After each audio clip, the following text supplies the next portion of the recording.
of mine, but you're not treating us right. They charge us 52%. You have to understand, we charge them almost nothing for years and years and decades. And it was only 7 years ago when I came in, we started with China, charged them. We took in.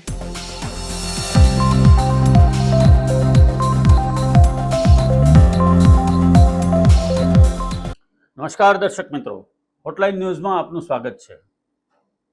અમેરિકામાં પ્રમુખ બન્યા પછી Donald ટ્રમ્પે શરૂ કરેલા trade વોરને કારણે વિશ્વભરના share બજારોની અંદર ઉથલપાથલ થઈ ગઈ છે. મોટાભાગના શેર બજારો ડાઉન થયા છે. આપણે ત્યાં પણ માત્ર 10 સેકન્ડની અંદર 20 લાખ કરોડથી વધુ રકમનું ધોવાણ થયું હોવાનું કહેવાય છે. અને આજે આપણે જાણીએ આ જે કડાકો થયો છે એની પાછળના 5 મુખ્ય કારણો કયા છે. આજે એવું કહી શકાય કે શેર બજારમાં કાળો દિવસ છે. નીચલી સર્કિટમાં લોકોના ધોવાણ થયા છે. રકમોનું એટલા મોટા પાયે ધોવાણ થયું છે કે એનો અંદાજ આવી શકે એમ નથી. આવો આપણે જોઈએ કે શેર બજારની હાલની શું પરિસ્થિતિ છે. વૈશ્વિક સ્તરે ટ્રેડ વોરની શરૂઆત સાથે જ શેર બજારમાં ભૂકંપ આવ્યો છે. સેન્સેક્સ આજે 3939.68ના કડાકા સાથે 71,425.01ની બોટમે પહોંચ્યો હતો. નિફ્ટીમાં પણ આ ઐતિહાસિક 1160.8 પોઈન્ટનો કડાકો નોંધાયો છે. રોકાણકારોની મૂડીમાં આજે 20 લાખ કરોડનું ધોવાણ થયું છે. શુક્રવારે 403.34 લાખ કરોડ સામે બીએસસી માર્કેટ કેપ આજે 383 લાખ કરોડ થયું છે. બીએસસી ખાતે કુલ ટ્રેડ 3877 પૈકી માત્ર 320 શેરમાં પણ સુધારો જોવા મળ્યો હતો, જ્યારે 3429 શેર કરડભૂસ થયા છે. 727 સ્ક્રિપ્ટ વર્ષના તળિયે અને 520 સ્ક્રિપ્ટમાં લોઅર સર્કિટ નોંધાઈ છે. શેર બજારમાં કોવિડ મહામારી જેવા મોટા કડાકા પાછળનું કારણ ટેરિફને લીધે વૈશ્વિક સ્તરે મંદીના એંધાણ છે. વૈશ્વિક બજારોમાં પણ અફરાતફરીનો માહોલ છે અને વેલિડિટીનો ઇન્ડેક્સ ઇન્ડિયા VIX પર 52% વધીને 21ની નોંધનીય ટોચે પહોંચ્યો છે. શેર બજારના જે કડાકા થયા છે એની પાછળના મુખ્ય જે 5 કારણો છે એમાં પ્રથમ છે વૈશ્વિક સ્તરે વેચવાલી. અમેરિકાના પ્રમુખ ડોનાલ્ડ ટ્રમ્પે ટેરિફ પ્લાનમાં ક્યાંય પીછેહટ કરતા જોવા મળતા નથી, ત્યારે વૈશ્વિક શેરબજારોમાં મોટા પાયા પર વેચવાલી વધી છે.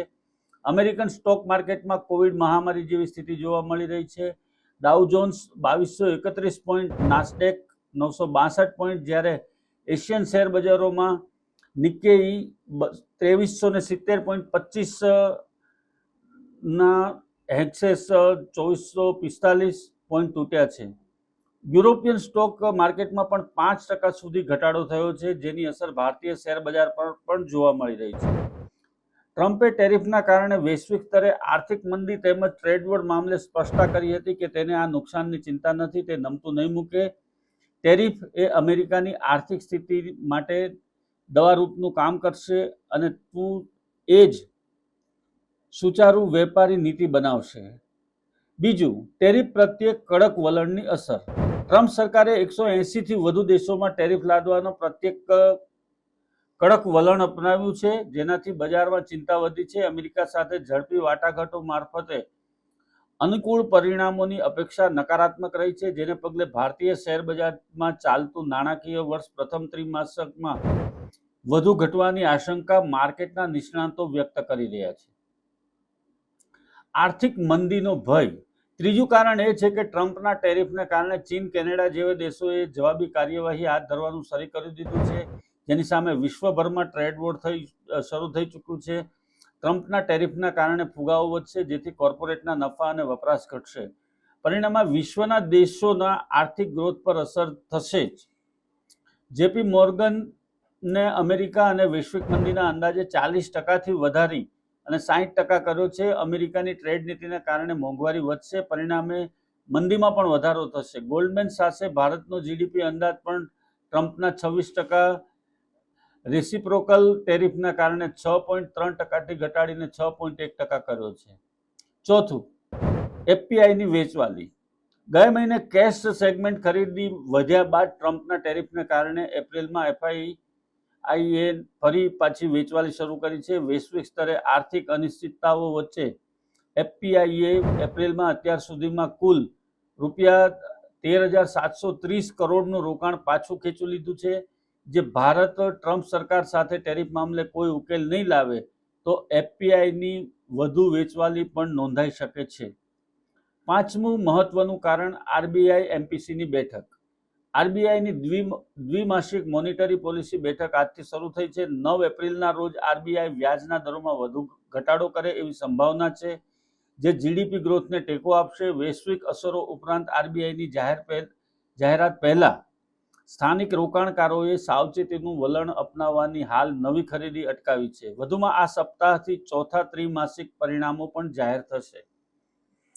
સમગ્ર વિશ્વમાં ટ્રમ્પના ટેરિફને કારણે જ્યારે હાહાકાર મચ્યો છે અને શેર બજારો ઊંધા માથે પછડાઈ રહ્યા છે, ત્યારે આપણે ત્યાં પણ તેની મોટા પાયા પર અસર જોવા મળી રહી છે. અને આગામી દિવસોમાં જો અમેરિકાના આ પ્રશ્નનું કોઈ નિરાકરણ નહીં આવે તો આ પરિસ્થિતિ વધારે ખરાબ થઈ શકવાની સંભાવનાઓ પણ વ્યક્ત કરવામાં આવી રહી છે.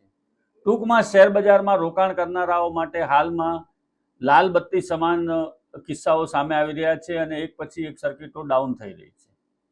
આ સંજોગોની અંદર નિષ્ણાતોનું માર્ગદર્શન લઈ અને પછી જ ટ્રેડ કરવો એવું લોકો જણાવી રહ્યા છે. દર્શક મિત્રો, આવા જ પ્રકારના વિડીયો જોવા માટે આપ અમારી હોટલાઇન ન્યૂઝ ચેનલને લાઇક કરો, શેર કરો અને સબસ્ક્રાઇબ કરો. ધન્યવાદ.